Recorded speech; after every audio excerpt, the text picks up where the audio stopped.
Mesdames et messieurs, les enfants, au nom de Riméa, nous sommes très heureux de vous présenter ce soir cet opéra, qui est aussi puisque c'est un opéra inédit. C'est même une première mondiale, puisque j'ai demandé à Gabriel Bourgoin, qui est chef de chœur aujourd'hui au Capitole de Toulouse, de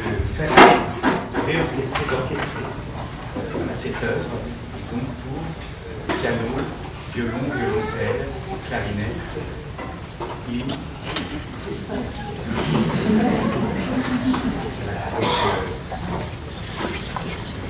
donc c'est un très bon moment autour de cette œuvre qui a été écrite en 1896.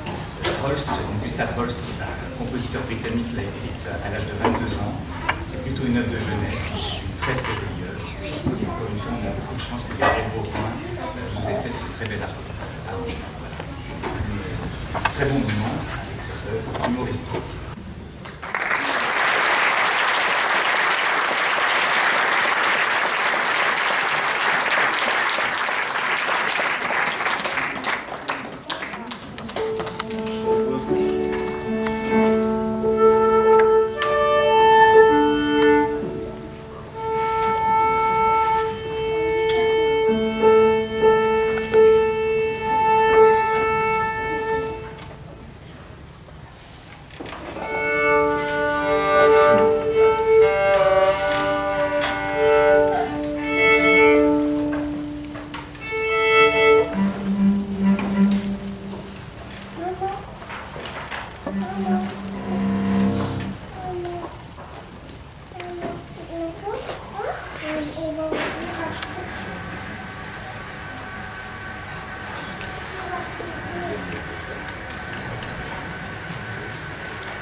Ma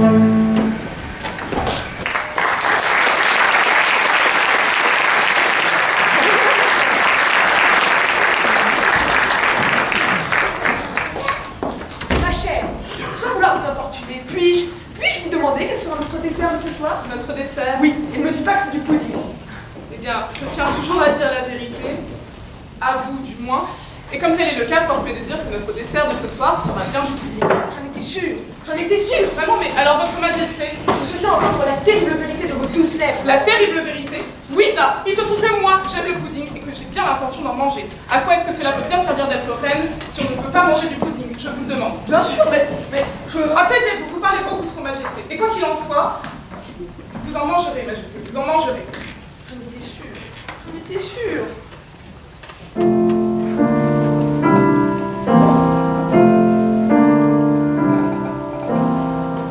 Sachez, mon joli roi, qu'il ne vous convient pas de dire que le pudding vous désoblige et que cela ne tient la décision réglée. C'est ça, rien manger car je l'exige.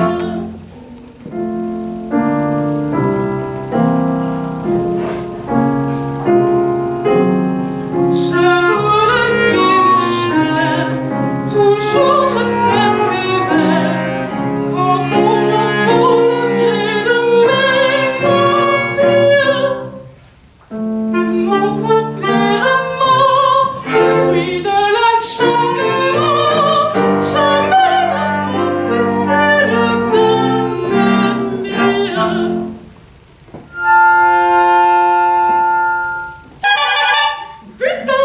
Ah, la santé du Premier ministre progresse à vue d'œil. C'est très bien ça, c'est très bien. Oui, ma tendre amie, je sais que j'entends bien. Bien que je sois roi, je ne suis pas encore, je sais que j'entends merveilleusement bien. Baliverne, je ne parlais pas de vous. Ma chère, Oh, taisez-vous, vous parlez beaucoup trop, majesté. Vous êtes vraiment imbu de votre personne. un peu de ma personne, vraiment. Avec votre permission, la nouvelle édition de Bouffon. Ah oui, délicieuse sans aucun doute. Bien bonjour, bien bonjour. Ah, attendez, Vos Majestés, venez voir. Nous ne pouvons vraiment pas nous attarder. Ici, tout de suite. Asseyez-vous. La nouvelle édition des œuvres de Bouffon le poète. Majesté, je vous en prie, ne le laissez pas nous en dire un mot. Je vous assure que nous n'avons pas le choix. Cochon, le porcelet grogne tout le jour. Tout le jour grogne le porcelet. Est-ce bon pour le porcelet de grogner ainsi? Tout le jour, tout le jour. Rien ne devrait faire grogner le porcelet. Ma chère, avez-vous vos selles à portée de main? Majesté, il me semble que je me sens encore plus mal que vous, aussi je compte les utiliser la première. Ne dites pas de bêtises, ma Caille. Comment pouvez-vous évaluer la gravité de mon état? Je vais bien plus mal que vous, bien plus mal, c'est comme ça. En tout cas, c'est ce que vous affirmez. C'est très étrange. Oh, taisez-vous, vous parlez beaucoup trop, majesté. Et quoi qu'il en soit, c'est moi qui vais commencer par utiliser mes selles. C'est comme ça. Voilà bien les femmes.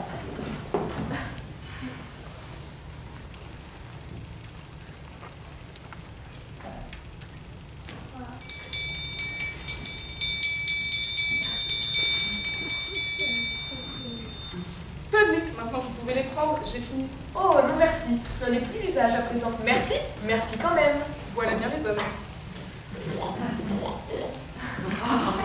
Voilà ce que j'appelle de la poésie.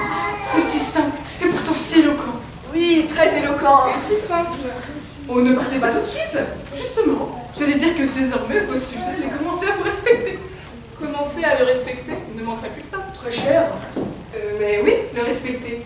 Ils vont découvrir que même si selon toutes les apparences, vous n'aviez pas de cerveau quand vous avez accédé au trône, il a malgré tout de bonnes raisons d'espérer que somme toute, vous n'êtes plus complètement déficient en la matière. Ça va trop vite. Alors je vous suis très obligée, oui, vraiment. Nous allons maintenant passer à la seconde strophe de gauche. Métaphysiquement fou, follement métaphysique.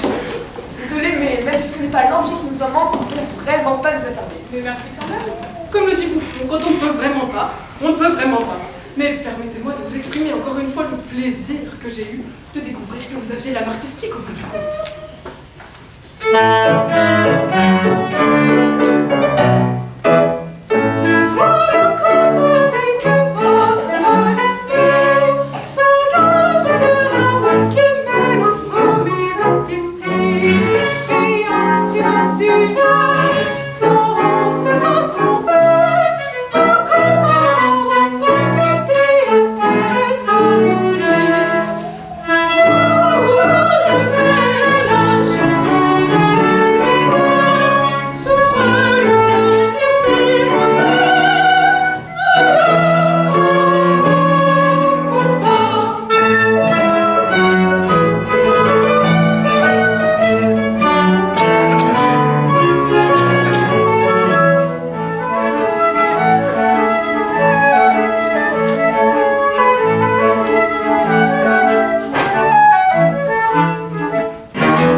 Follement métaphysique.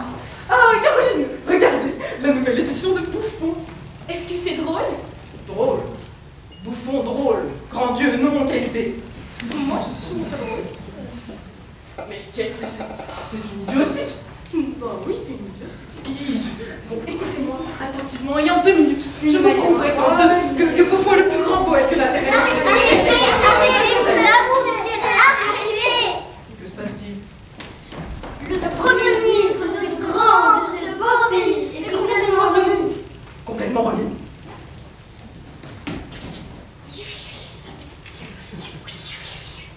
Oui, et il sort de la maison en ce moment même. Allez, allez, convoquez le peuple, le roi, la reine, tout le monde, car il vient d'avoir une noble et merveilleuse idée. Allez, allez, allez.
J'ai bien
ce qui était votre idée.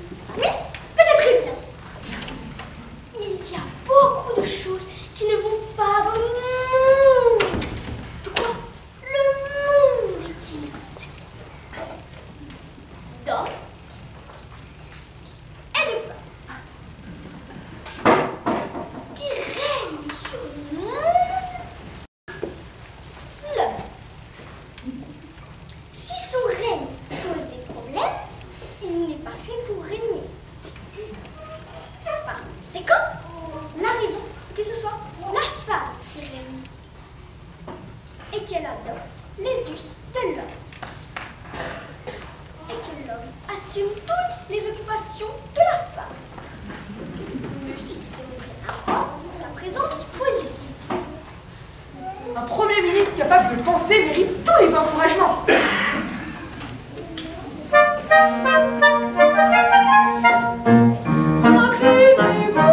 Inclinez-vous, car en son si mérite. Inclinez-vous, sa pensée l'abrite. Oui, là c'est vrai, nous saluons, nous vous sagaces. À ces mérites, nous promettons de faire leur juste place. Tous à genoux,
elle n'y peut rien. On ne lui a jamais appris à cirer des bottes.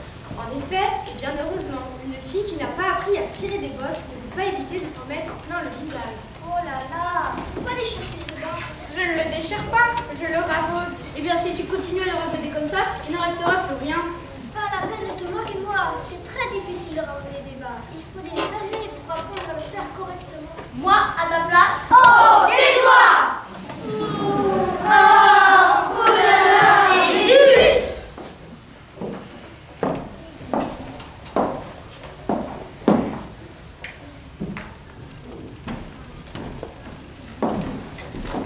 Majesté. Majesté!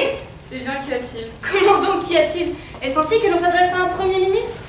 Ma chère madame... Ma chère madame, alors écoutez-moi. Je vous en prie, n'oubliez pas que mes sujets sont présents. Vos sujets? Faites attention à ce que je vous dis, bonnes gens, il va y avoir du grabuge. Du grabuge?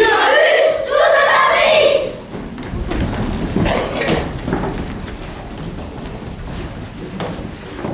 À présent, ayez la bonté de me dire quelle a été votre intention lorsque vous avez publié cette absurde proclamation, comme quoi tous les couples de fiancés avaient droit à une journée de congé par semaine.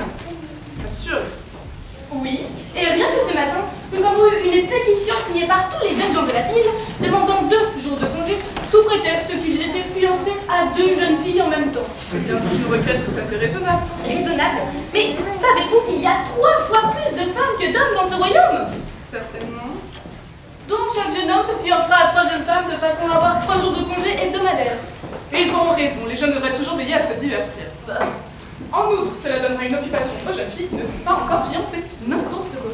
N'importe quoi. Laissez-moi vous dire qu'il n'y a rien de tel que des fiançailles pour amuser une jeune fille. Ça lui donne quelque chose à faire. Mais la question n'est pas là. Vous n'êtes pas habilité à publier une proclamation quelle qu'elle soit sans l'accord du Parlement. Vous oubliez qu'en vertu des systèmes actuels, j'ai tous les pouvoirs du roi. Mais un roi ne peut rien faire sans l'accord du Parlement. Eh bien, à quoi sert-il d'avoir un roi? Ah, rien du tout, mais cela se veut respectable. Alors, en tant que Premier ministre, vous avez plus de pouvoir que moi? Infiniment plus. Et si vous ne m'obéissez pas au doigt et à l'œil, je vous dénoncerai au Parlement. Et alors... Quelle horreur! Attendez-vous au pied. Si je vous dis petit, il faut faire un magasin. Et ce genre de pizza, je veux revoir son pire. Et si c'est moi qui fais la loi, veillez à respecter mes vœux. Alors, mon aimez-moi toi, obéissez, ça vaudrait mieux.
Ce n'est pas grave, je voulais juste te dire ce que je pensais de l'idée du Premier ministre. Son idée, il n'y a pas de mot assez fort pour la qualifier. Tout va de travers depuis qu'on l'a mise en œuvre. Oui, tout. Zut, 56. Pauvre garçon. Oh, ne t'en fais pas pour moi. Nous avons un devoir à faire et nous le faisons.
Métaphysiquement fou, vraiment métaphysique. Quelle horreur, elle est bouffon. Max, c'est ce que je suis en train de dire. Bouffon. Mais votre majesté ne peut sûrement pas le comprendre. Comprendre? Bien sûr que je ne peux pas. La beauté d'un poème augmente toujours à mesure que sa simplicité diminue. Et Bouffon est un grand poète, mais c'est très beau. Beau. Oui, très beau. Seulement maintenant que je m'occupe des affaires de l'État, je n'ai plus le temps de le lire à tête reposée. Vous aimez Bouffon, c'est vraiment sûr. Si je l'aime, je l'adore. Seulement sans cette maudite idée du Premier ministre, je pourrais le lire toute la journée. Toute la journée. C'est le chaos. Pardon, majesté, mais quand un homme voit sa plus chère ambition brisée en un instant, il ne peut plus répondre de ses actes. Que voulez-vous dire? J'ai toujours aspiré à apprécier Bouffon. Au début, je n'y arrivais pas. Mais après de nombreux essais et autant de déceptions, j'ai découvert un jour que je l'appréciais vraiment. Je me faisais une gloire de penser que j'étais le seul être vivant qui en soit capable. Hélas, maintenant, votre majesté aussi apprécie Bouffon. Je suis mis sur la touche. Je suis l'homme le plus malheureux du monde. Pauvre garçon, tout ce tricot lui a brouillé le cerveau. Encore quelque chose que nous devons à notre Premier ministre.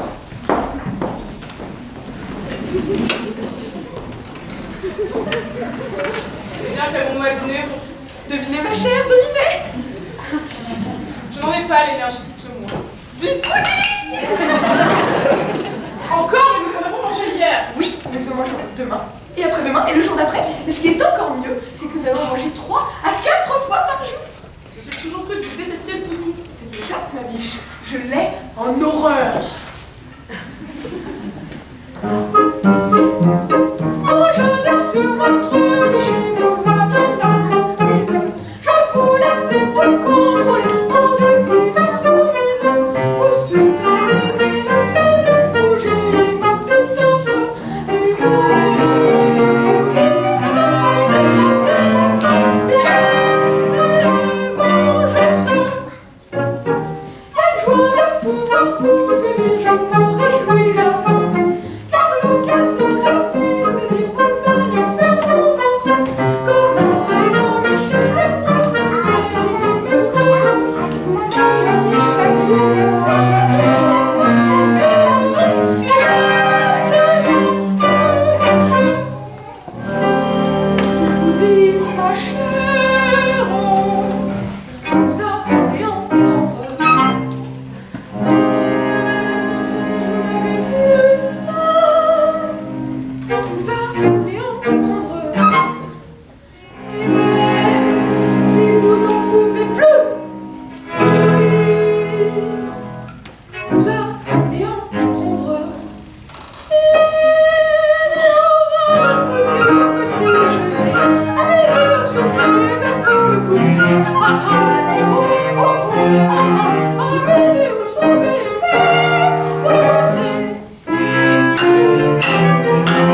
pas à me traiter comme ça. Tout le monde dans le royaume est plus ou moins malheureux. J'ai l'air malin, moi, toute la matinée de la cuisine, à surveiller les plats dans un grand tablier de toile. Oh, j'ai bien envie de vous flanquer des coups de pied.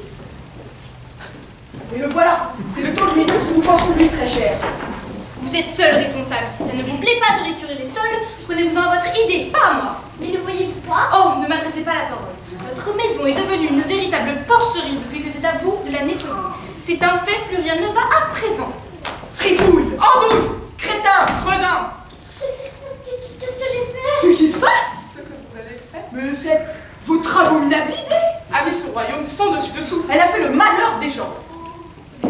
Scélérat, Renégat. ah, Caroline. Vous l'avez bien cherché, vous savez.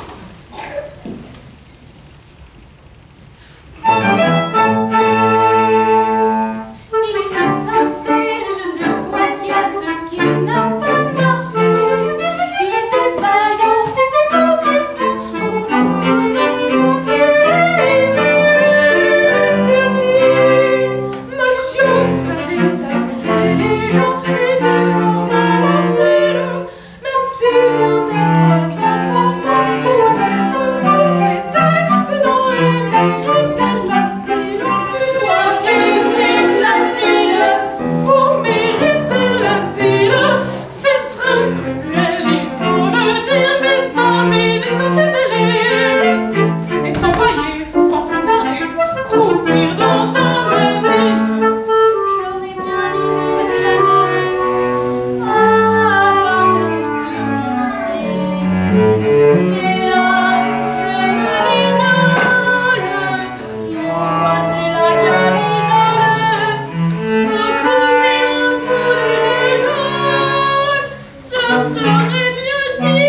ministre. Oui, c'est pas bien.